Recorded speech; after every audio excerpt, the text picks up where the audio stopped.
ولازم بحمده عدد خلقه ورضا نفسه وزنة عرشه ومداد كلماته. اللهم صل على محمد وعلى ال محمد كما صليت على ابراهيم وعلى ال ابراهيم وبارك على محمد وعلى ال محمد كما باركت على ابراهيم وعلى ال ابراهيم في العالمين انك حميد مجيد. امين. اللهم زينا بالستر والعفاف واسترنا بلباس الكفاف. امين. وعنا على العدل والإنصاف. وآمنا من كل ما نخاف. ولا تؤاخذنا بالعثرات. وأقلنا من الخطايا والحفوات. ووفر حظنا من البركات. وسهل سبيلنا إلى الخيرات. ولا تحرمنا قبول الحسنات. واجعل لنا إلى مرضاتك دليلا. ولا تجعل الشيطان علينا سبيلا. اللهم اجعلنا يا ربنا ممن يرضى بالمقدور ولا يؤثر دار الغرور ويتوكل عليك في كل الأمور ويستعين بك من نكبات الدهور. اللهم يا مفرج الكربات وغافر الخطيئات وقاضي الحاجات وإله الأرض والسماوات يا من عليه وحده المتكل يا من إذا شاء فعل يا من لا يبرمه سؤال من سأل خذنا من أنفسنا إليك وأحيي قلوبنا بذكرك وارزقنا الثبات على طاعتك وافتح لنا الطريق إلى هدايتك. اللهم اجعل لنا من كل هم فرجا ومن كل فاحشة سترا ومن كل عسر يسر وإلى كل خير سبيلا. اللهم يا حابس يد إبراهيم عليه السلام عن ذبح ابنه ورافع شأن يونس عليه السلام على يوسف على إخوته وأهله ويا راحم عبرة داود عليه السلام وكاشف الضر أيوب عليه السلام وكاشف غم المغمومين ومجيب دعوة المضطرين. نسألك يا إلهنا أن تجعل لنا في أمورنا فرجا ومخرجا. اللهم صل على محمد وعلى آل محمد كما صليت على إبراهيم وعلى آل إبراهيم وبارك على محمد وعلى آل محمد كما باركت على إبراهيم وعلى آل إبراهيم في العالمين إنك حميد مجيد. سبحان ربك رب العزة عما يصفون وسلام على المرسلين والحمد لله رب العالمين. أعوذ بالله من الشيطان الرجيم. بسم الله الرحمن الرحيم. الصلاة والسلام على أشرف المرسلين سيدنا مولانا محمد وعلى آله وأصحابه أجمعين وبعد. السلام عليكم ورحمة الله وبركاته. Nous rendons grâce à Allah subhanahu wa ta'ala, le clément, le tout miséricordieux, qui une fois encore nous a permis de nous retrouver autour de cette table ronde en islam, où nous nous proposons en compagnie de nos frères le traitement de la thématique concernant les femmes qui sont abandonnées après le mariage. Mais en avant, et même dans le mariage. Et même après le mariage. Oui. Ah ben, abandonné, alors, abandonné et négligé. Tout à fait. Oui. On ne parle pas seulement de... Non. Puisque quand la personne est déjà divorcée, on ne parle plus de mariage. C'est vrai. Seulement le mariage, elles sont abandonnées. Et certaines sont négligées, oui. Certaines sont ailleurs, le mariage, voilà. Et le courant ne passe pas. Tout à fait. Alors, en avant, nous souhaiterons, en ce 4e jour du mois de Sha'ban, ce mois de le prophète sallallahu alayhi wa sallam sur un temps, on ne peut plus de reproches à la Oumma que c'est un mois où les gens sont négligents, alors qu'il est plein de faveurs. Le prophète sallallahu alayhi wa sallam disait d'ailleurs que c'est l'un des mois qu'il aime le plus. Et nous savons que c'est ce mois qui se trouve entre Rajab, un mois sacré, et le mois de Ramadan, dont nous souhaitons Allah subhanahu wa ta'ala nous parvenir. Alors, dans ce mois, il est clair que le prophète sallallahu alayhi wa sallam avait initié un jeûne, donc un jeûne surrogatoire. En cette institution, on voit qu'il y a comme une forme de pédagogie dans la mesure où nous sommes à un mois avant le mois de Ramadan. Le mois de Ramadan consacre le jeûne obligatoire, n'est-ce pas, pour tous les musulmans et pour toutes les musulmanes. Donc avant d'arriver à ce mois, le prophète sallallahu alayhi wa sallam, c'est pédagogique, hein, il a initié ce jeûne dans ce mois de Ramadan où il est rapporté, si nous prenons Aïcha radhiyallahu anha, elle disait qu'elle n'a jamais vu le prophète sallallahu alayhi wa sallam accomplir un certain nombre de mois, un certain nombre de jours de jeûne plus important en dehors du mois de Ramadan que ce mois-là. Et il a été également rapporté par Oussama ibn Zayd qu'il a demandé lui-même au prophète sallallahu alayhi wa sallam pourquoi il jeûne beaucoup dans ce mois. Il dit, le prophète sallallahu alayhi wa sallam de dire, c'est le mois où justement on rassemble tous les documents des œuvres qui ont été accomplies et qu'on les amènerait à Allah subhanahu wa ta'ala, et qu'il souhaiterait que toutes ces œuvres-là soient terminées ou couronnées par, n'est-ce pas, le jeûne du mois. Mais je pense qu'il y a une certaine pédagogie dans cette institution, dans la mesure où c'est comme si on entraîne l'organe à cet événement qui l'attend, c'est-à-dire le jeûne, là qui est obligatoire. Donc, soit qu'on est malade et qu'on s'imagine qu'on ne peut pas affronter le jeûne du mois de Ramadan, donc il faut faire des tests dans ce mois-là, ou alors des gens même qui depuis le Ramadan passé, ils n'ont jamais eu à jeûner. Alors tout ça, c'est comme s'il faut entraîner le corps afin d'affronter le jeûne du mois de Ramadan. Donc très brièvement, nous allons effleurer cette thématique-là, et puis nous allons terminer. Mustafa, très rapidement. A'udhu billahi minash shaitanir rajim. Bismillahir rahmanir rahim. Alhamdulillahi rabbil alamin wa salatu wa salam ala rasulillah. Justement, Ismaël, le mois de Sha'ban, ça fait partie des mois, comme tu l'as dit, donc Allah a rendu sacré lui-même. Dans un verset, Allah a dit إن عدة الشهور عند الله 12 شهرا في كتاب الله خلق السماوات والأرض منها أربعة. Mais Shabbat n'est pas là-dedans, c'est Rajab plutôt. Donc ici, ce sont des mois qu'il faut nécessairement prendre au sérieux, parce que quand on dit que voilà une voie où il faut engranger des hasanats, c'est-à-dire des bienfaits, vraiment de récompense. Je crois qu'un musulman, un bon musulman ne va pas hésiter. Ça c'est un. Deuxièmement, vous savez, c'est un mois charnière entre les autres mois de l'année et les ramadans qui nous connaissons la valeur et les vertus.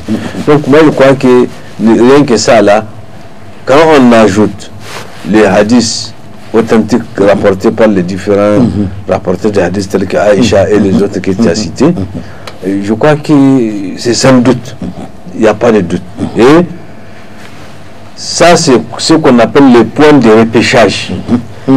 Le point de repêchage, c'est-à-dire que tu n'as pas fait dans l'année, dans ces mois-là, tu peux le rattraper. On peut une occasion pour avoir ce que tu n'as pas fait dans l'année. Donc, les gens devront comprendre ça comme ça, et que prendre ça avec toutes les valeurs que tous les autres mois en ont. Parce que tu as dit, ça entraîne, effectivement, ça entraîne l'organisme, ça les met à jour dans les conditions d'affronter les ramadans qu'on connaît et tout ce qui se trouve là-dedans. Je crois que les détails est grand, on ne va pas quand même monopoliser la parole, mais c'est que les musulmans devraient, quand tu entends, on te dit que ça c'est un mois, le prophète a fait, il faut imiter, il faut faire, et tu vas voir la suite. Tout à fait. Alors, أعوذ بالله السميع العليم من الشيطان الرجيم بسم الله الرحمن الرحيم صلى الله على النبي الكريم رب اشرح لي صدري ويسر لي أمري واحلل عقدة من لساني يفقهوا قولي. Effectivement, en s'inspirant de votre introduction, il y a, comme Allah subhanahu wa ta'ala l'a dit, inna fi khalqi samawati wal ard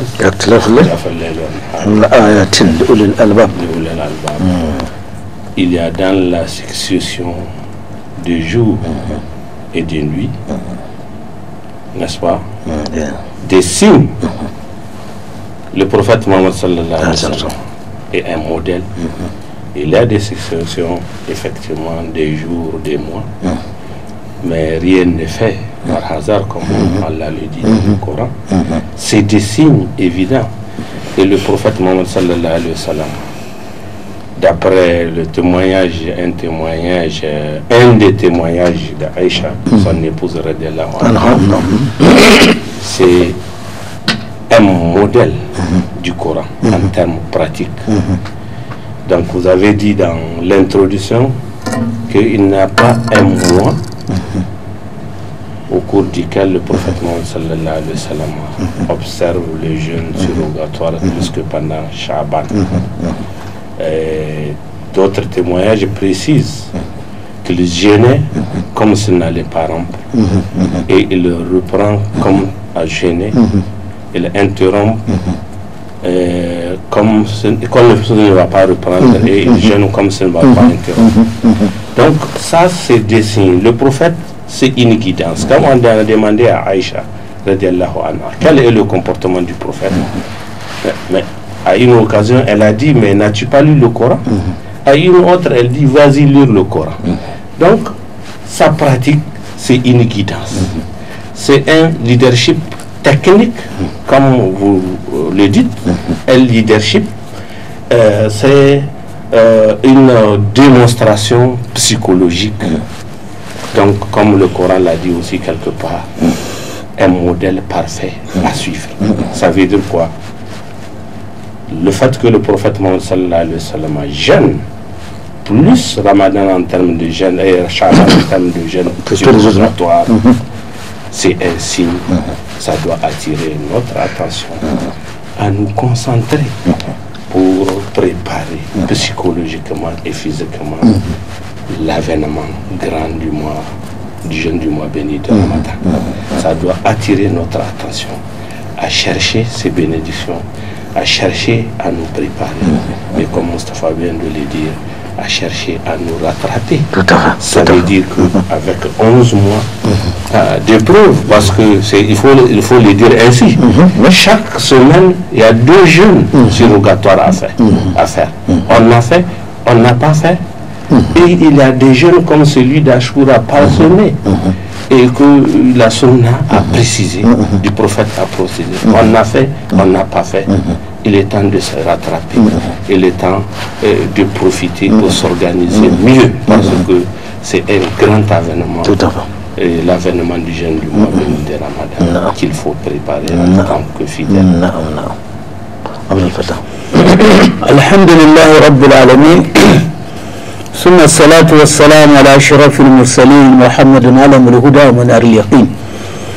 Allah subhanahu wa ta'ala nous fait savoir que le messager sallallahu alayhi wa sallam est un modèle de réussite pour tout croyant.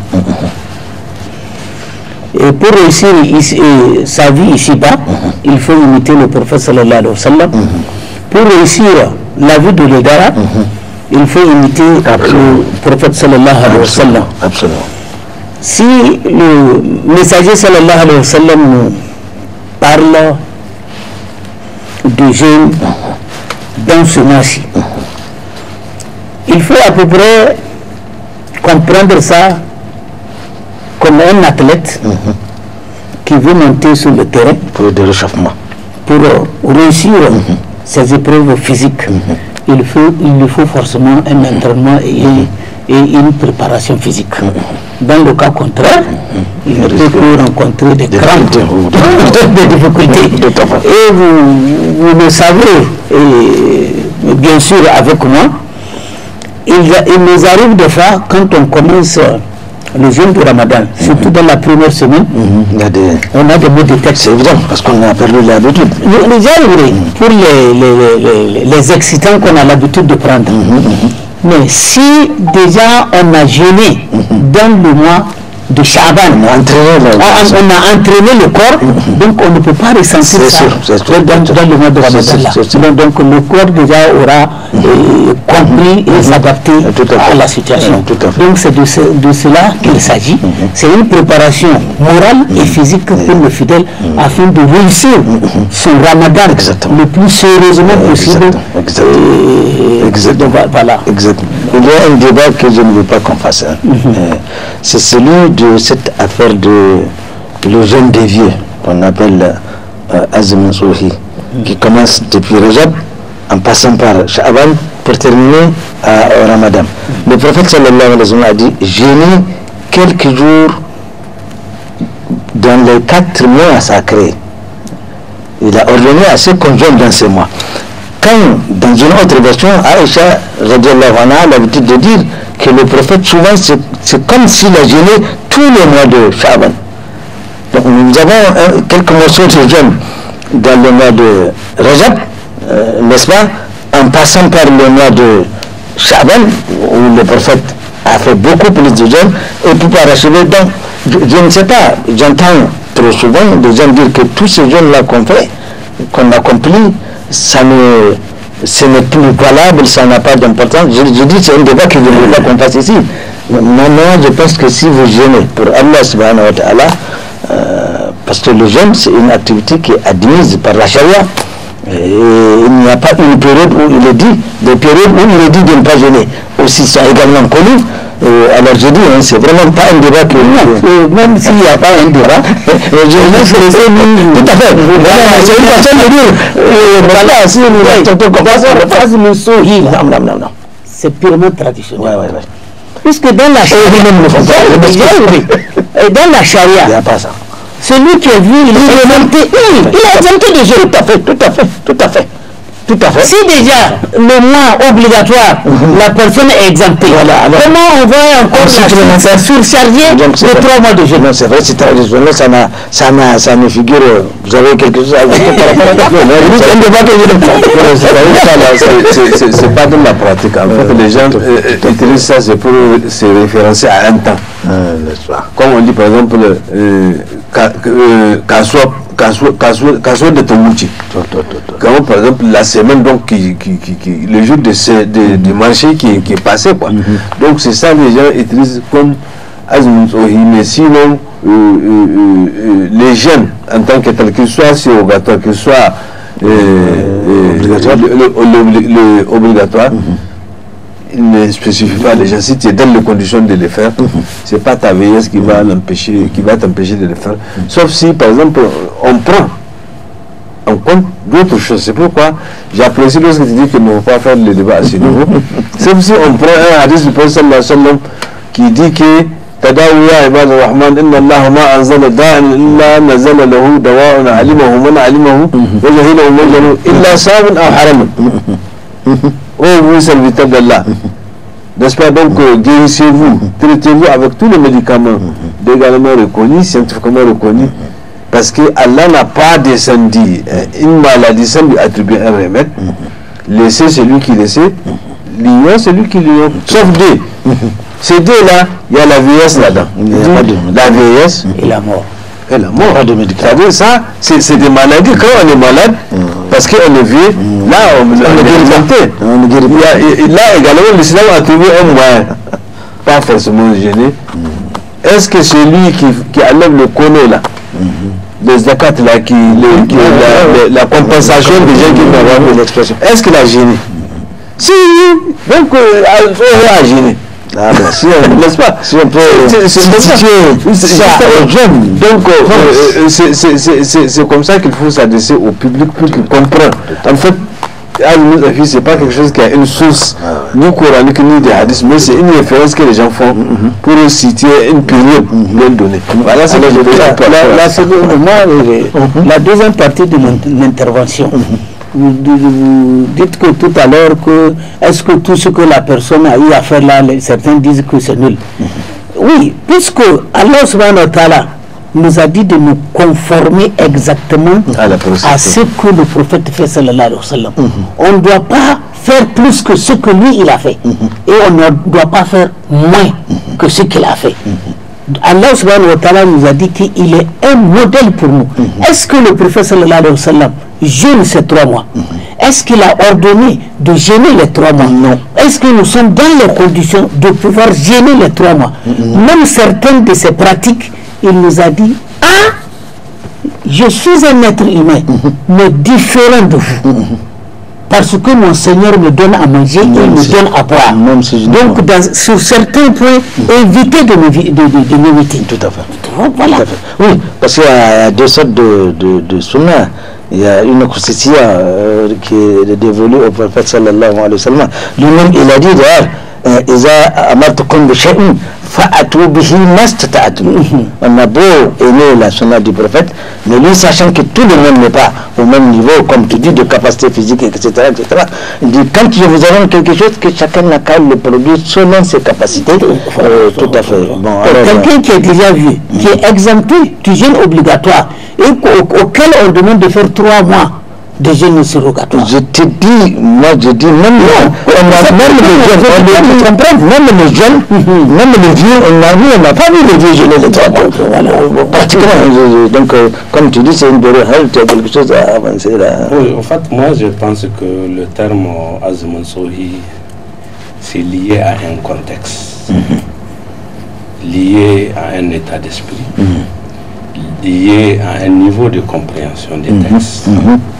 Quand on parle de la théorie du jeûne surrogatoire, si on la connaît, effectivement, on ne fait pas référence aux vieux, c'est tout celui qui a la capacité.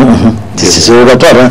C'est surrogatoire. Le surrogatoire n'a pas de limite. Oui, ça n'a pas de limite. On peut faire autant qu'on veut. Et maintenant, quant à ses avantages, aussi, c'est énuméré. Qu'est-ce qu'on peut avoir comme avantage, comme récompense? Tout cela, c'est peut-être, c'est par ignorance à cela, mais j'ai dit lié à un contexte. Autrefois, vous savez, il y a plus de 2 décennies, même la prière à la mosquée, c'est les personnes âgées qui répondaient le plus dans des mosquées.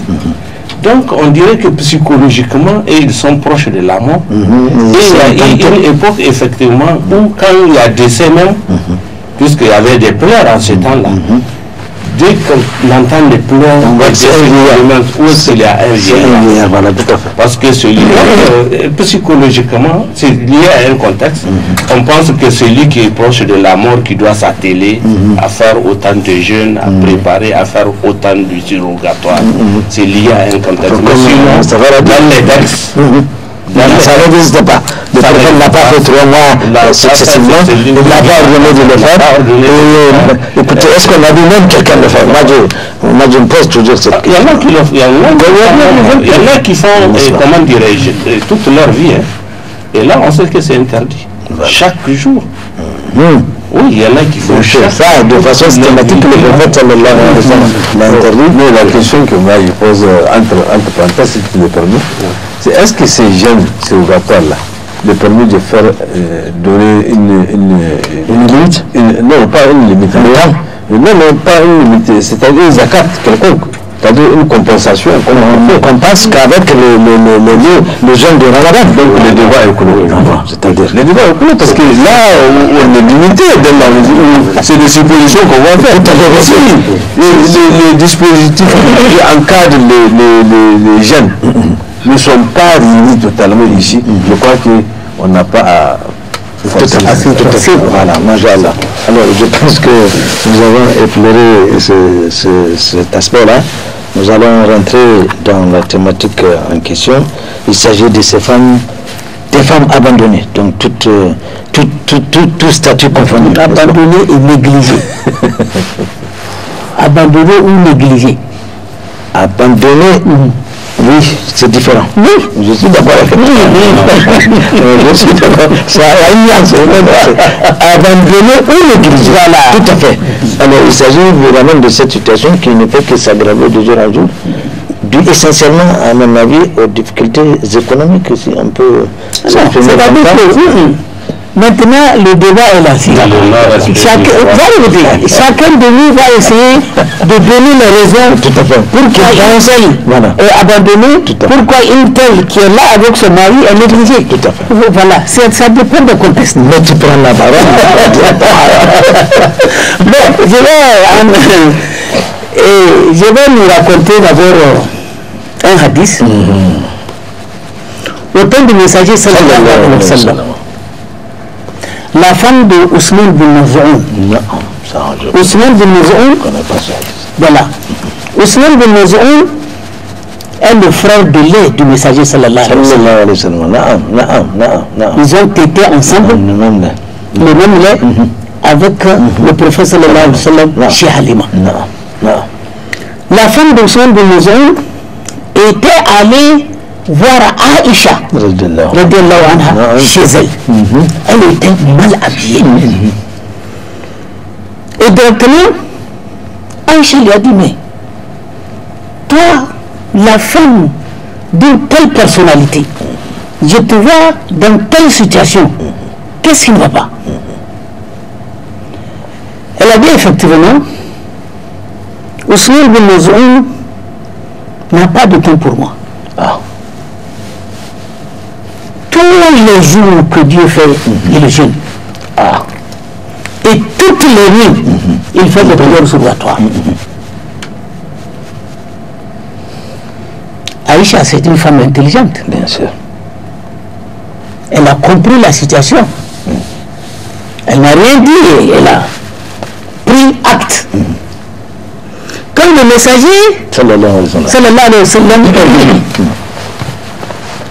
Aïcha a dit au messager sallallahu alayhi wa sallam, voilà une situation chez Ousmane bin Maz'oun. Sa femme était venue ici dire que tous les jours qu'Allah fait, Ousmane bin Maz'oun jeûne. Et toutes les nuits, il fait des prières surrogatoires. Le messager auquel aussi on a transmis ce message a très bien compris. Il a invité Ousmane chez lui. Il dit, je ne suis pas un modèle pour toi. Il dit, bien sûr. Le prophète lui a dit, sallallahu alayhi wa sallam, je jeûne les jours. Je fais les prières surrogatoires les nuits. Et je fréquente mes épouses.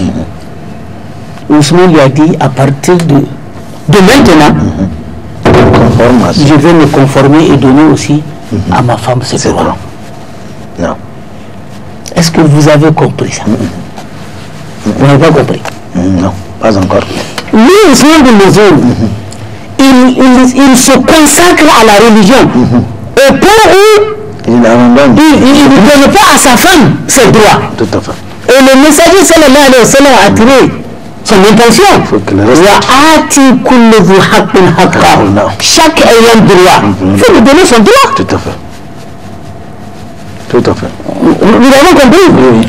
Et comprenant maintenant ça là, Ousmane bin Maz'oun a su qu'il fait du tort à sa femme. Et il a décidé que dorénavant, c'est fini. Je vais me conformer à ce que tu m'as dit au messager d'Allah sallallahu alayhi wa sallam. Tout à fait. Voilà, sur le plan religieux, on a freiné quelqu'un pour qu'il donne, qu'il reconnaisse à sa femme que sa femme a un droit sur lui. Tout à fait. Tout.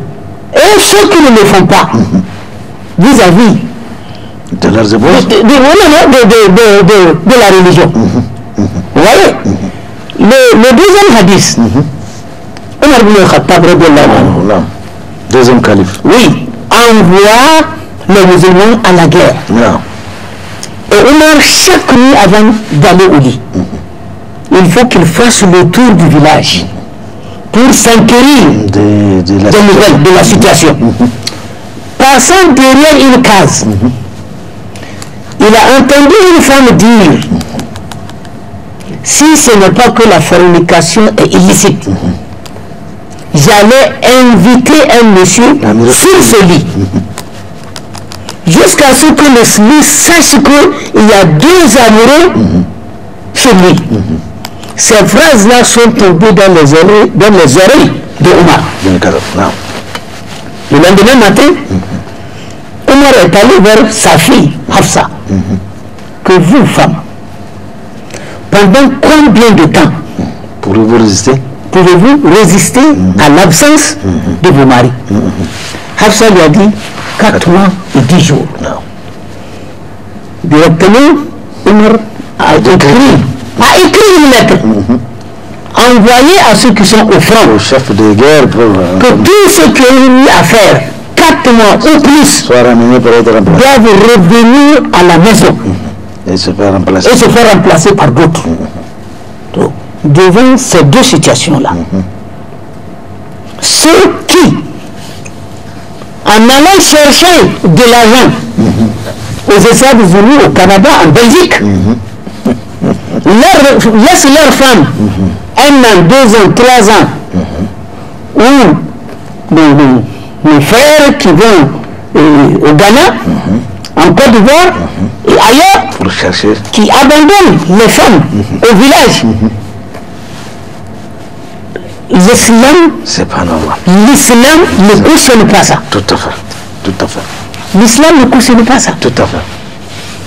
Donc, ceux qui le font, à partir de ce que nous venons de dire, doivent essayer de trouver une solution. Tout à fait. J'ai été une fois abordé par une femme. Son mari se trouve en Chine. En Chine. En Chine. La femme vit avec ses beaux-parents ici.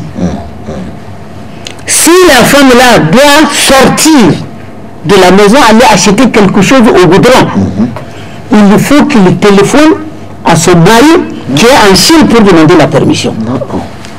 Et une fois, sa belle-mère lui a demandé de l'accompagner quelque part. C'est bien ce qu'elle m'a dit. Elle est sortie avec sa belle-mère sans pour autant prévenir son mari. Quand le mari a appris ça, le mari dit que bon voilà, je te divorce. Non. Comme ça. Est-ce que cela est juste? Bien sûr que non. Et revenons à ce que le messager a dit. Et encore une fois, une magistrate m'a fait savoir qu'il y a plusieurs femmes qui viennent se plaindre auprès d'elle du minimum. Donc le prophète a dit, sallallahu alayhi wa sallam, les délices de la vie, il y en a à peu près 4.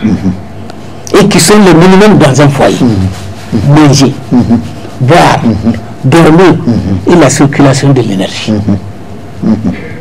Vous quittez, vous laissez la femme à la maison. Sans manger, ça ne va pas. Des fois, on ne lui a pas assuré ce qu'elle doit manger. Et on se permet de dire que chaque soir, je téléphone à ma femme. Ou chaque fois, je lui envoie de l'argent, je lui achète des habits. Est-ce que ceux-là peuvent remplacer le besoin sexuel? Non, bien sûr que non. Il n'y a rien d'autre qui peut remplacer ça là. Je téléphone, je suis en contact avec elle, que le mari lui-même essaie de voir là où il est là-bas. Est-ce qu'il n'est pas en train de tricher? Et là, c'est grave. Et dans quelles conditions? D'autres se marient là-bas pour avoir les papiers. N'est-ce pas? Oui. Pour avoir les papiers, avoir la nationalité là-bas, les conditions qu'on leur pose, c'est de se marier avec une autochtone. Voilà. Donc, et comment elle est là? Celle-là, elle est là, on dit que bon, je t'envoie des millions, je t'envoie des habits, tout ça là. Est-ce que ça peut remplacer le monde? Non, monsieur, mon frère. Alors, voilà comment le frère a exposé le problème en matière de comportement qui n'est pas agréé par l'islam, bien sûr, de certains hommes qui, ça c'est de l'abus de confiance. Oui, bon, en fait, moi, je vois, malgré que vous ayez cadré les thèmes, moi, il faut faire des ouvertures. Je vois ça sous l'angle du droit de la femme, tout court. Non. Oui. Non. Du droit de la femme. Tout à fait. Quand tout à fait. Femme, c'est que la femme. Bien sûr, si c'est les femmes qui sont abandonnées, c'est une partie de leur vie. C'est comme ça. Et ça, vraiment qu'on parle de celles que le mari abandonne ou laisse, pardon, du moins, pour aller ailleurs chercher. Il doit aller chercher, ou de celles qui sont ici. Beaucoup reste à faire dans nos communautés. Dans notre communauté, beaucoup reste à faire. Parce que, honnêtement, quand on regarde dans certains coins de notre pays, les femmes, disons, elles sont même esclavagisées. On a eu à le dire, ne serait-ce qu'une seule fois ici. Ce qu'il vient de citer, le manger, donc la prise en charge, en somme, elle n'est pas considérée. Au contraire, il y a des coins de ce pays où on est plus tenté à prendre une deuxième, une troisième épouse, voire même une quatrième, que de donner à la première ses droits. Or, et quand on regarde en termes pratiques, à quoi ça revient? Moi, je connais ces milieux-là. Et j'ai vu aussi des exemples très frappants, très négatifs, qui ne reflètent pas la vie d'un foyer musulman. Mais imaginez, la femme, elle se prend en charge pendant les 9 mois de la saison sèche. Ça, c'est dans un système agraire de notre pays. Elle cultive pendant 4 jours, du lundi au jeudi, dans ce qu'on appelle gandou, le grand champ familial, pendant 4 jours derrière le mari, avec tout le monde. Le vendredi, samedi, dimanche, elle va dans ce qu'on appelle gamana. Elle travaille pour elle-même et c'est ça qu'elle va grignoter, elle va faire ses besoins, voire même s'habiller pendant les 9 mois. C'est seulement le jour où on va commencer à reprendre la culture de la nouvelle saison de pluie que le mari va la nourrir. Ça, c'est comme pour la travailler, pour l'aider à travailler dans ce qu'ils ont fait de commun.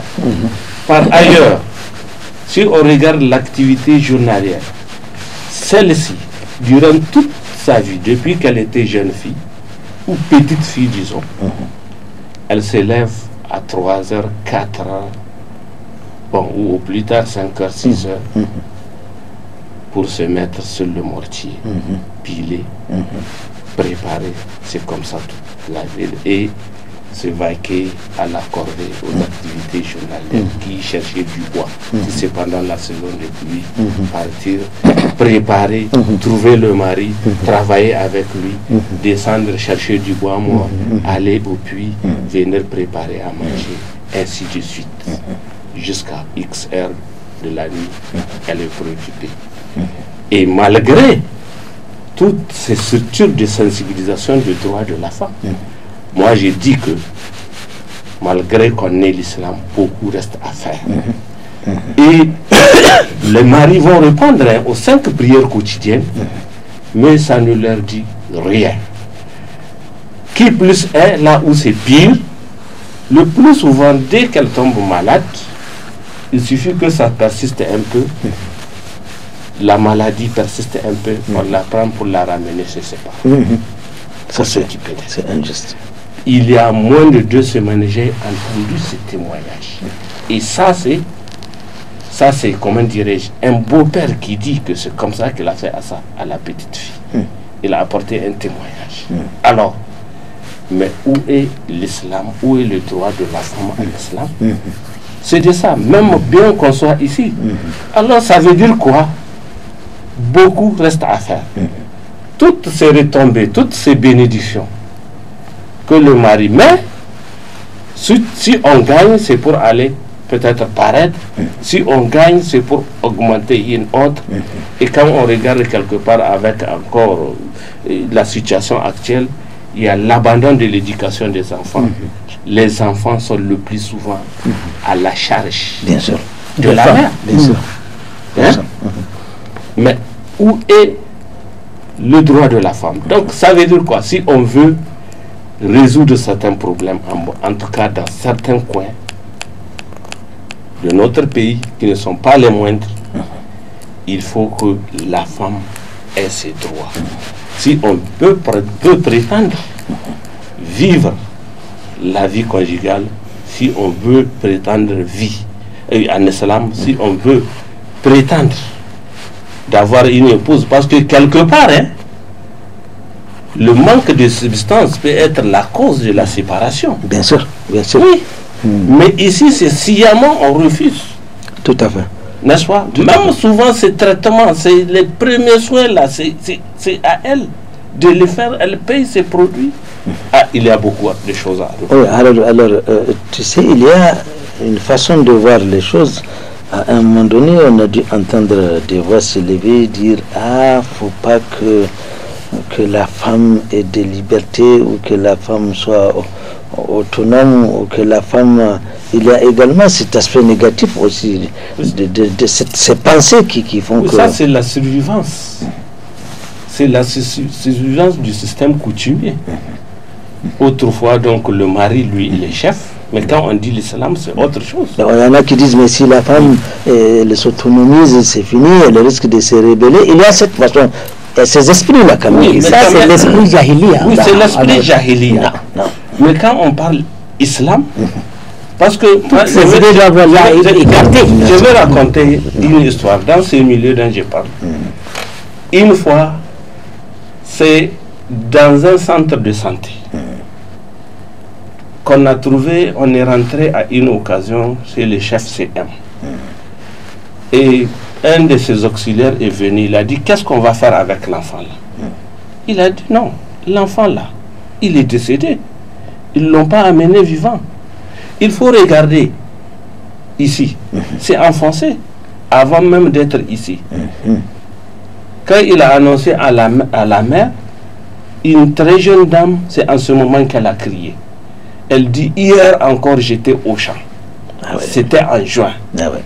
J'étais au champ avec mon enfant. Il était malade. Mais où est le père? Où est le père? Où est le père? N'est-ce pas? Mais eux, ils s'acharnent, même rester le soigner. Pourquoi?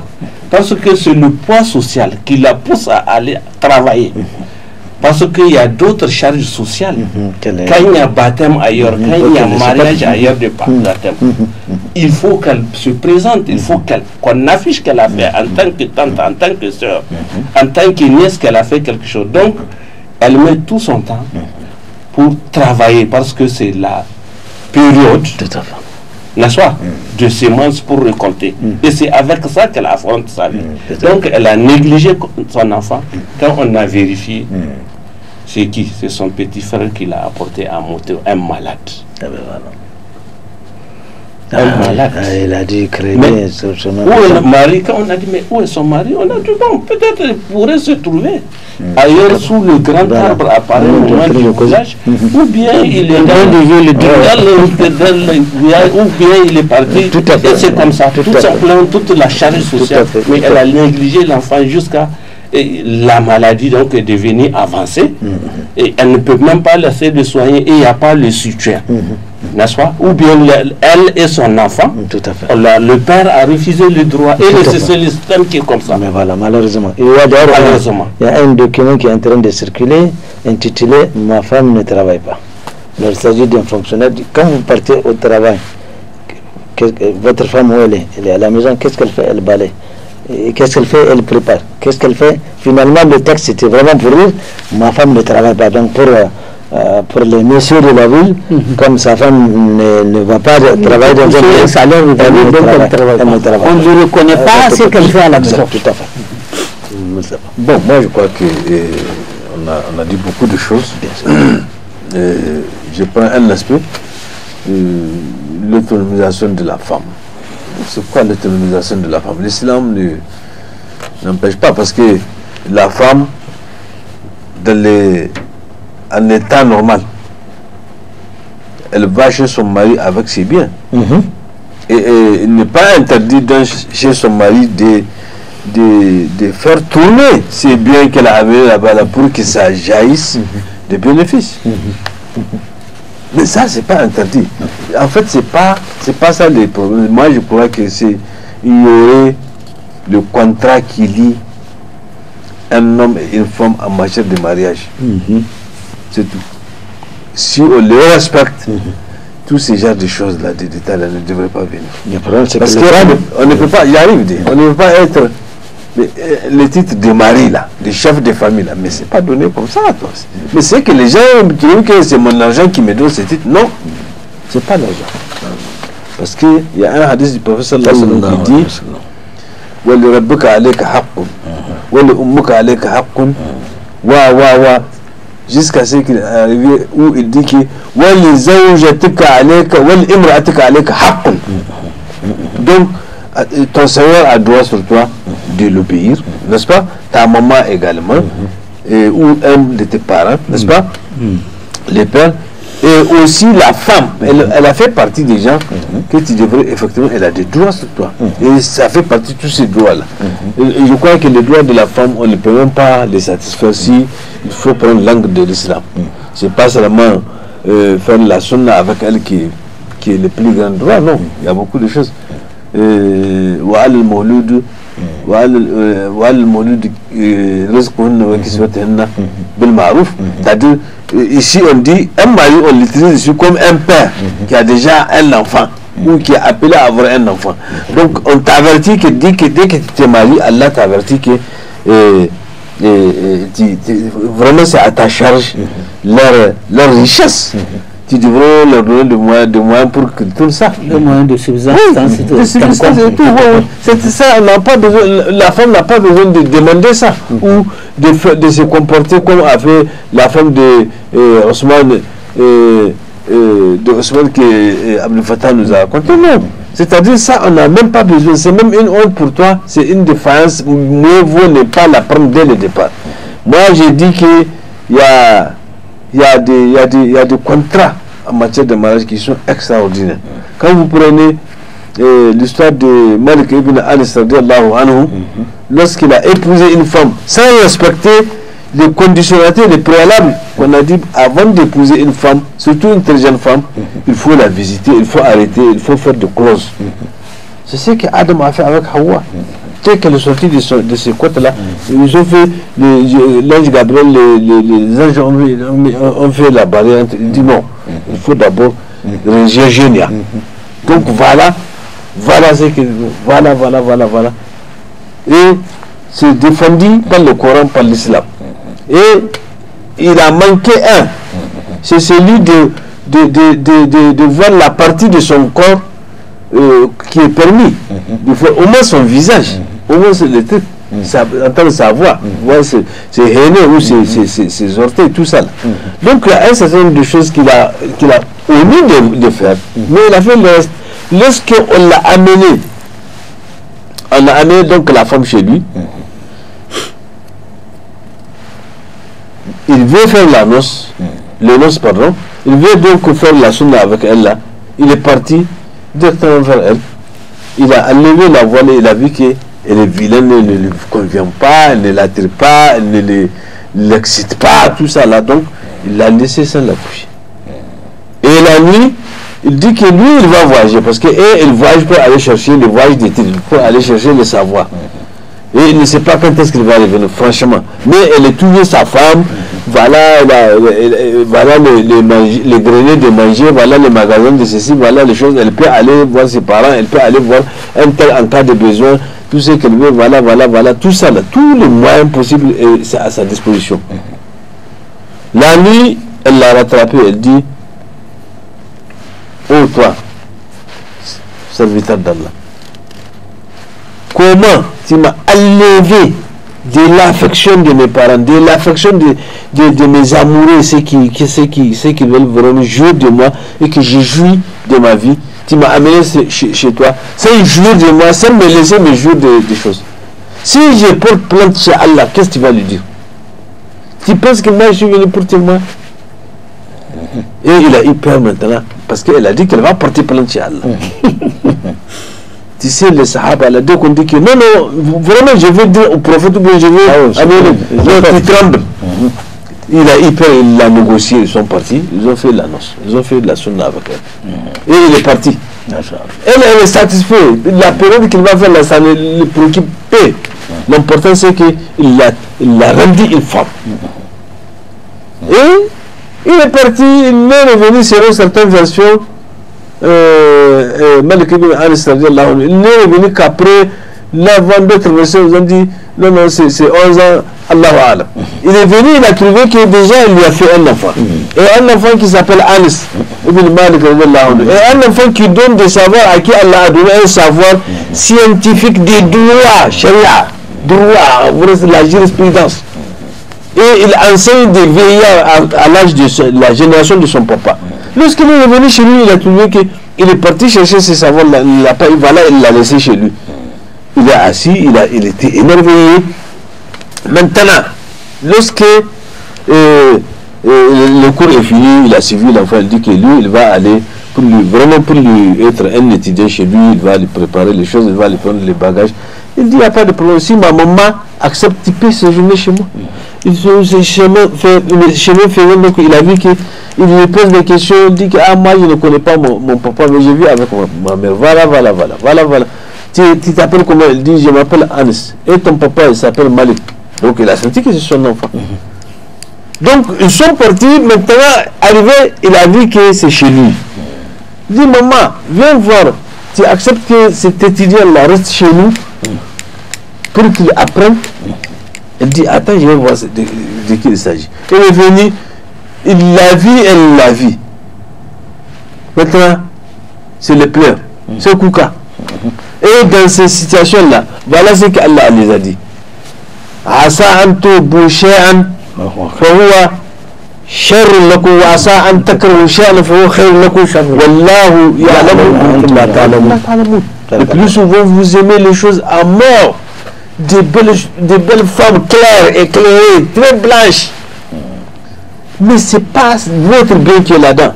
Et le plus souvent, vous détestez des femmes comme il l'a fait avec cette femme-là. Mais c'est votre bien qui est là-dedans. Allah le sait, mais vous ne le savez pas. C'est pour dire qu'il y a beaucoup de situations que les femmes vivent. Moi, j'attribue les traitements qu'on a fait dans l'ignorance. Avant de se marier, il faut apprendre à se marier. Il faut connaître c'est quoi les mariages. Tout à fait. Quelles sont les conséquences des choses. Mais c'est quand même quelque chose. C'est pourquoi on fait faire de ce que bon l'ensemble avec. C'est un contrat, le mariage, c'est pas des jeux d'enfants. Malheureusement.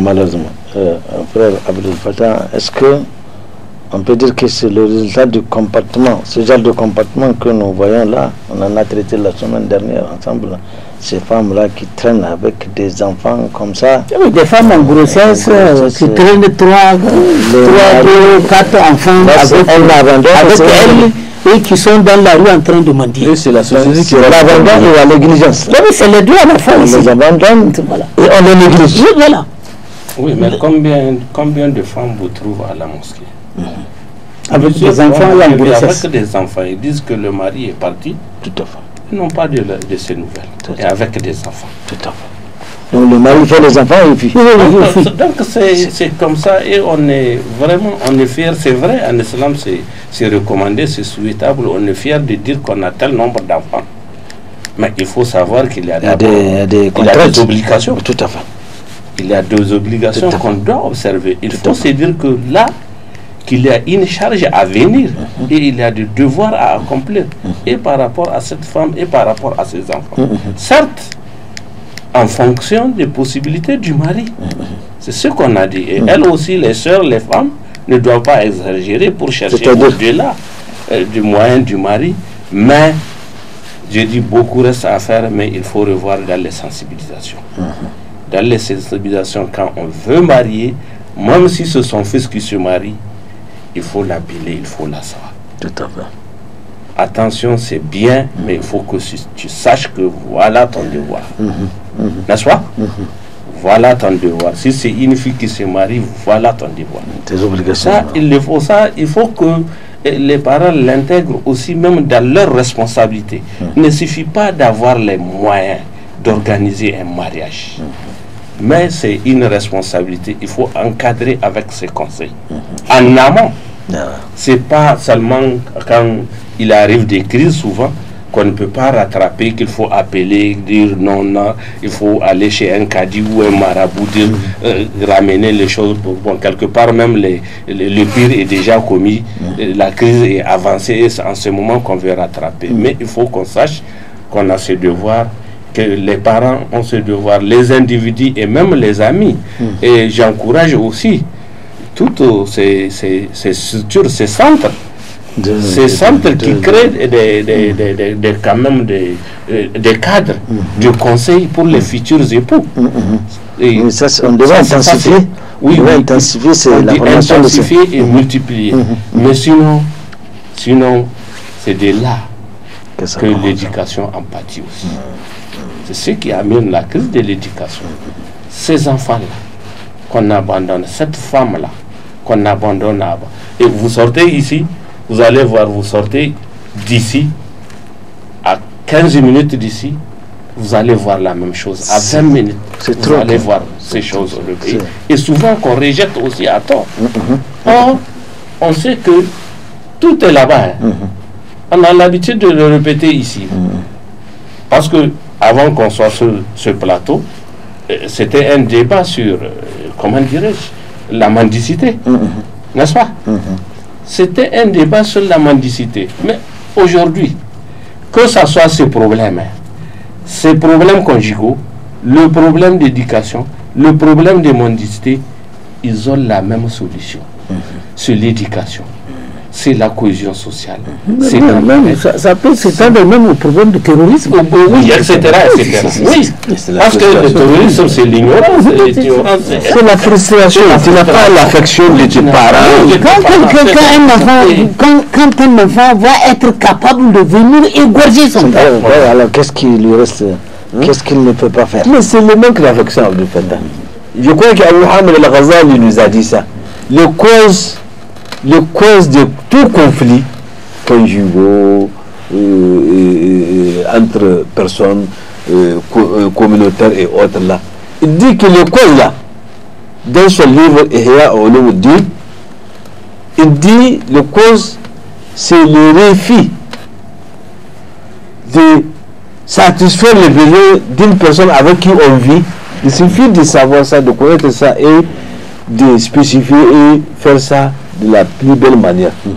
Qu'est-ce que ça veut dire? Ça veut dire que c'est comme un chef de famille, comme je dis, ou bien un père, ou bien un mari d'une femme, qui a des enfants ou des femmes, ils n'ont nulle part où aller chercher. C'est à lui, c'est sur lui qu'il faut faire les choses. Maintenant, l'enfant, par exemple, un petit enfant comme ça, il vient le matin, il dit papa, casse-croûte, il lui donne, il va à l'école. Demain, il vient, papa, casse-croûte, il lui donne, il va à l'école. Tout fier. Après demain, il vient, papa, casse-croûte, il lui donne, il s'en va. Après demain, il sait que le papa a pris les poches, il vient, il dit papa, casse-croûte, il dit, Kay, va te débrouiller. Moi, il faut aller te débrouiller aujourd'hui là. Ou bien moi, je n'en ai pas. Alors que l'enfant sait qu'il y en a. Il va, la femme va l'interroger ce jour-là. Le lendemain, il vient, il sait que papa en a, il dit, papa, casse-croûte, il dit, va te débrouiller. Mais prochainement, quand il va venir là, il ne va pas demander, il va arracher. C'est ce que le type a fait, a dit que Abdel Fattah faisait allusion là. Il y a la frustration. L'enfant n'a pas l'affection. Or, l'affection, c'est un droit pour un enfant, et toi, c'est un devoir de le donner. C'est la même chose pour la femme. L'affection parentale, l'affection matrimoniale, là, n'est-ce pas? Ça, c'est un droit. Tout celui qui manque ça, tu vas voir sur son corps. Tu vas voir ça sur sa vie. C'est comme ça. C'est pourquoi le prophète a dit dans un hadith, khayrukum li ahli wa ana khayrukum li ahli. C'est-à-dire, les meilleurs d'entre vous qui accomplissent ce que Allah lui a posé comme devoir, comme obligation, c'est celui qui fait bien, qui est bien apprécié par sa famille. D'abord, sa famille. Chaque fois, la famille dit que papa, vraiment, nous sommes contents. Papa, vraiment, tu as fait les choses.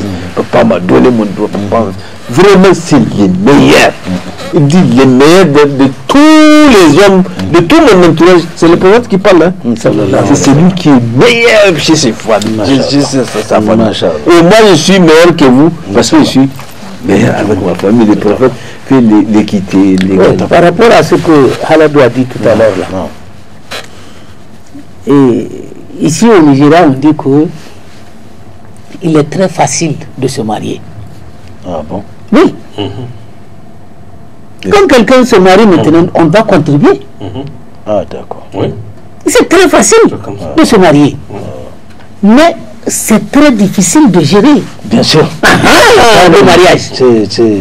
D'ailleurs, on a l'habitude souvent de dire avoir l'intention de marier, c'est plus agréable que la vie en couple. Il faut voir les gens qui viennent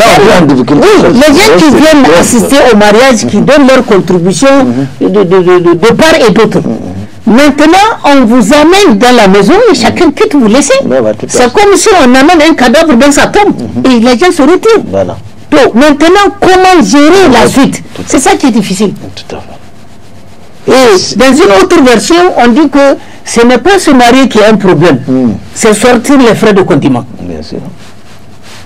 Parce que ça, c'est quotidien. Oui. On peut réunir maintenant avec les contributions 300 000, 400 000 pour demander à un tel de se marier. Mais quand ils vont se marier, ils vont se retrouver dans leur coin. C'est fini, chacun se retire. Maintenant, c'est à eux de savoir maintenant comment gérer le reste de leur vie. Dans une autre version, encore on dit que, je m'excuse du terme, quand la femme doit venir se coucher, dire que moi je suis à ta disposition, dis que mais, toi qui viens là, sois sûr qu'il y a une suite à gérer. Quand elle va tomber en grossesse, les maladies là avant même qu'elle n'accouche, tu vas gérer. Quand l'enfant va venir, tu vas gérer, et vice versa. Est-ce que les gens, tout ça là, ils le savent avant de se marier? Avant, ils n'ont pas tout ça. Et s'ils le savent, est-ce qu'ils se préparent pour l'affronter? Les affronter, voilà. Oui. Donc, c'est de ça qu'il s'agit. Les gens font leurs responsabilités. Et au lieu qu'on mette les gens devant leurs responsabilités, la société croise les bras et on regarde faire. Tout à fait. Et c'est ce qui amène la situation qu'on va... Et c'est ça qui amène les situations que nous sommes en train de vivre. Et c'est vraiment dommage. Et tout ça là se fait sur le dos de l'islam. Et nous continuons toujours à... C'est ça. Nous sommes déshonorants pour l'islam. L'islam n'a jamais dit qu'il faut agir de la sorte. Jamais. L'islam n'est pas d'accord que tout soit paresseux. Et aujourd'hui, les gens, c'est des paresseux, ils sont là à tendre la main, personne ne leur dit rien, ils sont là en train de mentir, et personne ne leur dit rien, et ça ne fait que continuer seulement. Et le planning... Au lieu d'arrêter le mal, non, le mal ne fait que s'épandre. C'est ça. Et chacun sera comptable des actes qu'il a posés. Chacun de nous sera comptable devant Allah subhanahu wa ta'ala. Si vous ne pouvez pas, l'islam a déjà fait une planification de la famille. وإن خفتم ألا تعدلوا فواحدة فانكحوا ما طاب لكم من النساء مثنى وثلاث ورباع فإن خفتم ألا تعدلوا فواحدة أو ما ملكت. Pour le compléter, les versets même du mariage, qu'est-ce qu'Allah a dit? Allah a dit ومن آياته أن خلق لكم من أنفسكم أزواجا لتسكنوا إليها. Et de l'autre côté, il a dit, c'est un garde-fou. وجعل بينكم مودة ورحمة. إن في ذلك لآيات لقوم يتفكرون. Donc ces versets-là, c'est clair. Il y a la bonté, il y a les délices du mariage, des choses. Mais il y a aussi un prix à payer. Gérer, comme il a dit, gérer ça. Si elle est malade, il faut l'amener, il faut avoir pitié d'elle, il faut avoir...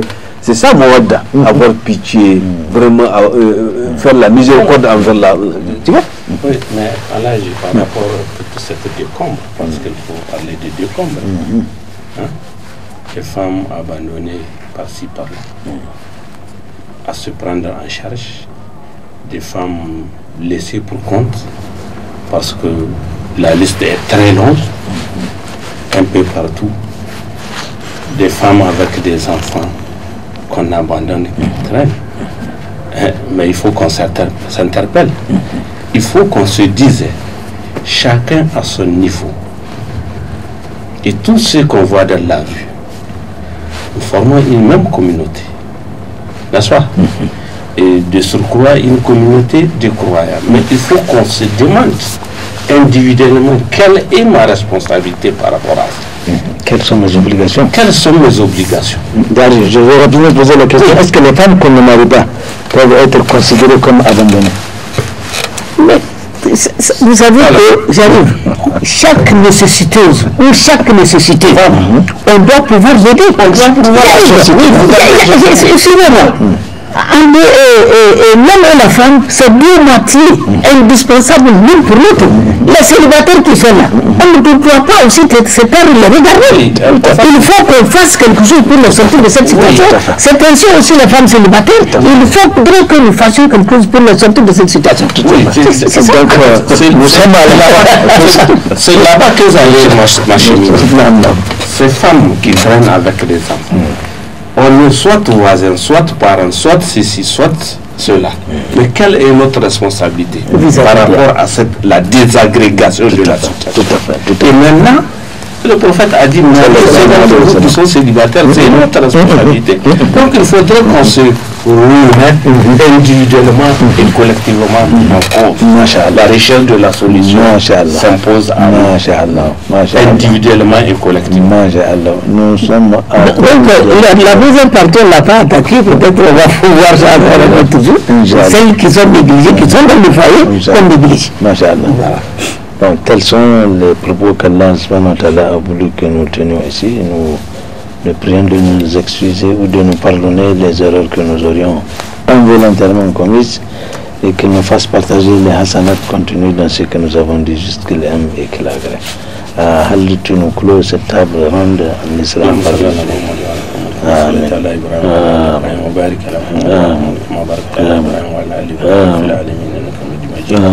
ربنا تؤاخذنا إن نسينا واخطأنا ولا علينا إصرا كما حملته على الذين من قبلنا ربنا إنا ما لا اغفرنا وارحمنا أنت مولانا فانصرنا على القوم الكافرين اللهم إنا نسألك الهدى والتقى والعفو والغنى اللهم إنا ولا تهن علينا وانصرنا ولا تنصر علينا اللهم زدنا ولا تنقصنا واكرمنا ولا تهنا وارض عنا يا ستار استر مصرك الجميل اللهم انصرنا على من عادانا اللهم انصرنا على من عادانا اللهم انصرنا على جميع العالمين اللهم حفظنا على جميع العالمين اللهم اكفنا من شر جميع العالمين اللهم انصرنا على كل حد اللهم حفظنا على كل حد اكفنا من شر كل حد اللهم انصرنا على جميع الناس اللهم حفظنا على جميع الناس اللهم اكفنا من شر جميع الناس ربنا اتنا في الدنيا حسنة وفي الآخرة حسنة وقنا عذاب النار حسبنا الله الملك الحسن حسبنا الله الملك لا إله إلا أنت سبحانك إنا كنا من الظالمين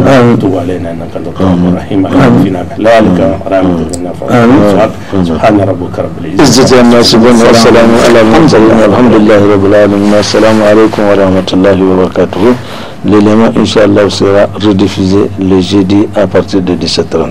Assalamu alaikum. Wa alaikum salam.